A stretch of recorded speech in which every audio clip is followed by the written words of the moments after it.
جناب امام قاسم ثاقفی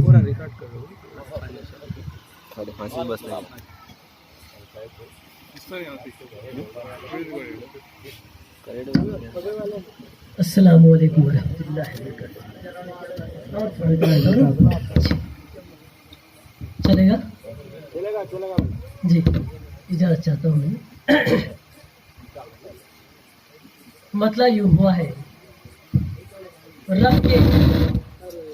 رب کے احکام کا منشا ہے رسول عربی. رب کے احکام کا منشا ہے رسول عربی. رب کے احکام کا منشا ہے رسول عربی. راہ عرفاں کا اثاثہ ہے رسول راہ عرفاں کا اثاثہ ہے رسول عربی. رب کے احکام کا منشا ہے رسول عربی. راہ عرفاں کا اثاثہ ہے رسول عربی.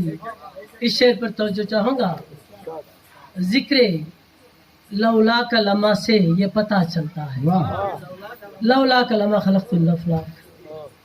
تو اس حدیث کی میں نے تشریح کرنے کی کوشش کی ہے کہ ذکر لولا کا لمحہ سے یہ پتہ چلتا ہے، ذکر لولا کا لمحہ سے یہ پتہ چلتا ہے ذرے ذرے کا خلاصہ ہے رسول عربی.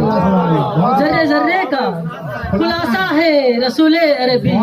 ذکر لولا کا لمحہ سے یہ پتہ چلتا ہے، ذکر لولا کا لمحہ سے یہ پتہ چلتا ہے، ذکر لولا کا لمحہ سے یہ پتہ چلتا ہے ذرے ذرے کا خلاصہ ہے رسول عربی.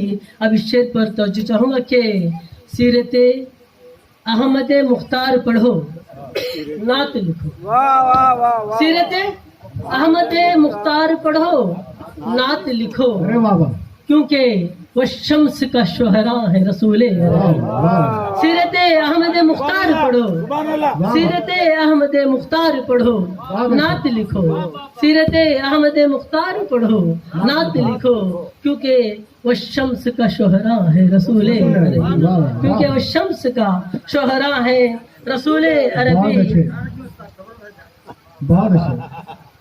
اس شعر پہ دیکھیں کہ ورفعنا لک ذکرک پہ نظر، ایک نظر.